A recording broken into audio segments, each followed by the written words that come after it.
Breaking. Rudy was just firming up his sources.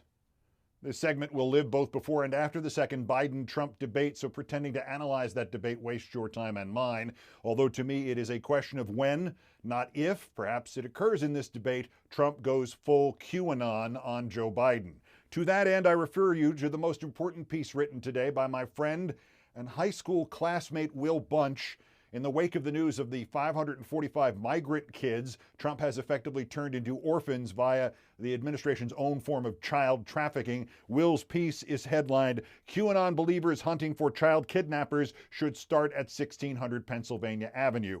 Will writes for the Philadelphia papers, so you will find his piece at Inquirer.com, or to pronounce it correctly in Phillyese, Inquirer.com. Meanwhile, Rudy Giuliani's scandal dropped yesterday, and even before that, ever since last week when Trump's flying monkeys had insisted briefly that the topics they had agreed to had to be dropped and the entire debate had to be dedicated to foreign policy. It was clear to me what Trump's intention was. This debate would be his last real chance to avoid ignominious, shameful defeat, possibly by such margins that even his attempts at a Supreme Court-based coup or a good-of-the-nation-based coup would fail.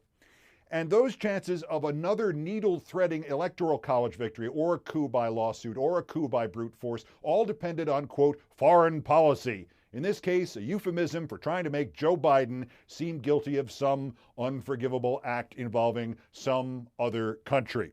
Hence the presence of Tony Boba Fett, or whatever his name is, at the debate.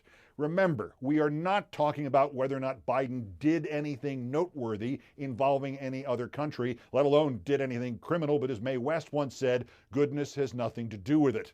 For 50 years now, Republican campaigns have been making not facts stick, but just allegations.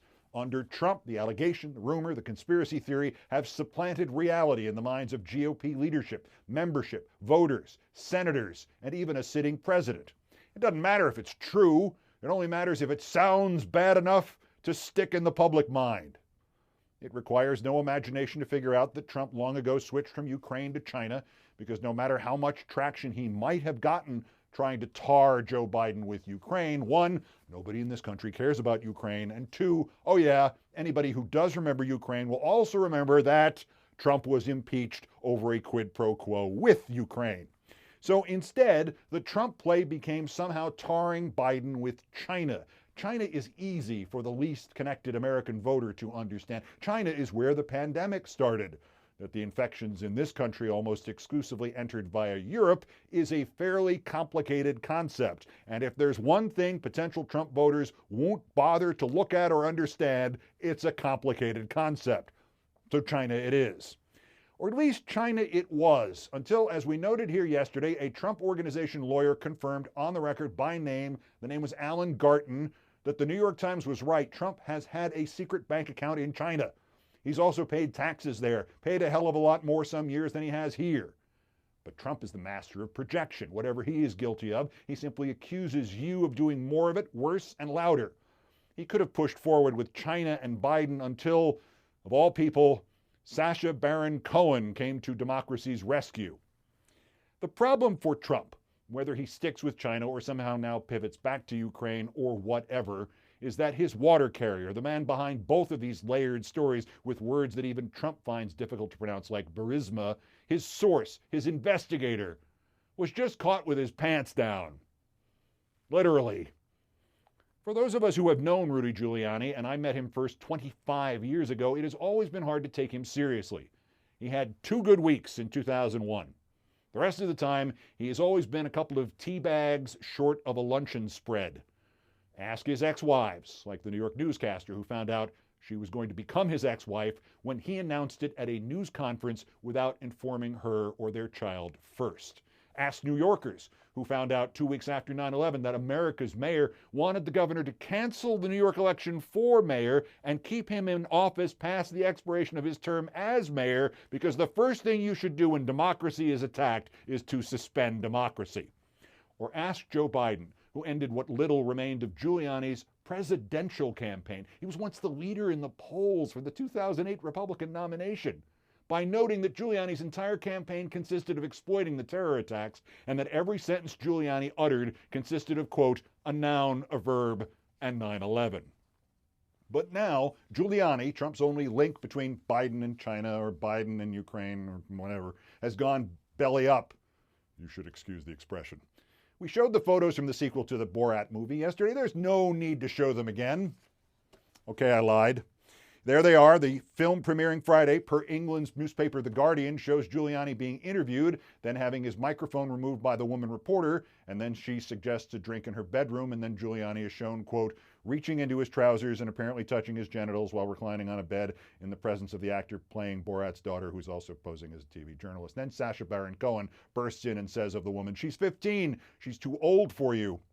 In short, Rudy, the crusading investigator, was holding something, but it wasn't evidence. He got caught with his Borat hanging out. But Giuliani's explanation for this is almost more amazing than the images themselves. His tweets. 1. The Borat video is a complete fabrication. I was tucking in my shirt after taking off the recording equipment. At no time before, during, or after the interview was I ever inappropriate. If Sacha Baron Cohen implies otherwise, he's a stone-cold liar. Occasionally, a lavalier microphone, like this one here, might be dressed by hiding the cord under one's shirt or blouse or tank top or whatever. But if a man is wearing a microphone and a jacket, like here, you can hide the mic cord under the jacket. Even if you don't do it that way, who tucks in their shirt by first lying their back on their beds? I've been wearing shirts since 1960. I have never done this. I have never lied back on a bed to tuck my shirt in, not once. To resume with Rudy. Number 3, this is an effort to blunt my relentless exposure of the criminality and depravity of Joe Biden and his entire family. Relentless exposure, you say, Rudy? Well, that's a poor choice of words. But more importantly, there's one thing missing from Giuliani's response, one thing that would be my first reaction and probably yours too. It's a fabrication. He's a stone-cold liar. It's an exaggeration through editing. The police were called. It's slander. It's a smear. Where's the threat to sue? Where's the attempt to get an injunction to stop the showing of the film tomorrow that shows video faked in order to ruin you and change the presidential election outcome, and you're a lawyer and you were the district attorney and all you did was tweet about it? I mean, honest to goodness, you don't even threaten legal action to defend your right to lie back on a bed and tuck in your shirt that unique way?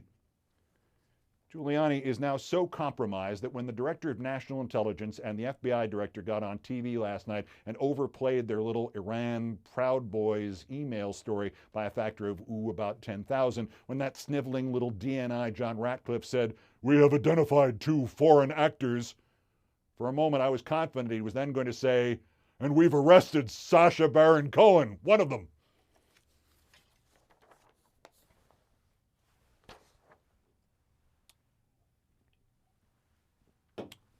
All right, the headlines for today, pre-debate, reminding you of that. Columbia University is out with a very, very startling and disturbing report, even in the context of those of us who've been startled and disturbed since the first case of COVID-19 in this country. It compares the U.S. response to the pandemic to that of the response in Australia, Canada, France, Germany, Japan, and South Korea, and it finds our death rate is twice Canada's, 50 times Japan's. In short, says the National Center for Disease Preparedness via Columbia University, the number of avoidable deaths in this country from COVID-19 is at least 130,000. It is perhaps as high as 210,000. That's not projecting into the future. That's as of right now. Maybe 210,000 of the 220,000 American deaths could have been easily avoided. And may Donald Trump be indicted for negligent homicide for every single one of them. Number 2, Government Executive. That is a bipartisan publication for people who are government executives, the sort of mid-level executive positions in the government, your career types. It is out with a story noting that Trump signed an executive order that would give him the opportunity to basically replace much of the civil service and replace them with toadies who would be answerable only to him and his henchmen and who could stay on in these jobs for years even if he is defeated in the election. It declares any government, quote, employees in confidential policy determining, policy making, or policy advocating positions should be moved into a new government classification of employment outside of civil service protections. In short, it's another attempt to cut off whistleblowers before they whistle. It cuts off all accountability about the government. And in fact, it makes out of the people who make life work in the actual government. They make them into what is now currently a fictional QAnon boogeyman called the deep state. It is Trump's deep state, and he wants to leave it behind even if we get him the hell out, as we should. Number 3, the White House today inexplicably released the raw tape of the Leslie Stahl 60 Minutes interview that Trump ran away from. I'm assuming this was done by people who actually want to see him get reelected, but frankly, I'm not sure. I remember and was reminded of the fact that in 1973, when there was a claim that Rosemary Woods could have accidentally provided the 18-minute erasure on one of the Watergate tapes, that not only did they reenact Rosemary Woods' extraordinary stretching where she had to lean back to be on the phone while her foot was way out here to press the record button on the recordings that Nixon erased himself, not only did they do that for the court, but they let Newsweek magazine send a photographer, and it was on the cover of freaking Newsweek the next week. So sometimes White Houses in crisis do exactly the wrong thing, and they have done that today. I pimped the work of Will Bunch, who wrote for me on the Hackley Dial in 1974.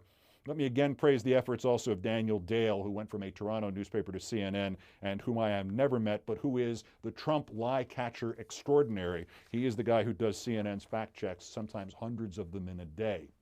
He wrote today, Trump accused Stahl of saying a vicious thing for saying he had said to lock up the governor of Michigan, claiming he, quote, never, unquote, said this amid a lock her up chant in Michigan on Saturday, prompted directly by his criticism of Governor Whitmer. Trump said, quote, lock them all up, unquote. I'll add this, it's on tape, to which Trump's reply would be, no, it's not. Additionally, I don't know if you've seen any of the video. You only have to watch the first 30 seconds of it. Trump comes off as a whiny little clown, and I'm being polite here. I could be even more polite. I'll call him a weak sister. This was the exchange that somebody in the White House thought would make Trump look good. Leslie Stahl, ready for tough questions? Trump, just be fair. Stahl, last time you were like, bring it on. Trump, no, I'm not looking for that. Stahl, but you're okay with some tough questions. Trump, no, I'm not. That's a re-election slogan right there. Donald Trump, not ready for tough questions. I think in closing, I can suggest that we should rephrase the infamous line from the 2016 Access Hollywood tape. Grab them by the Trump. Good night and good luck.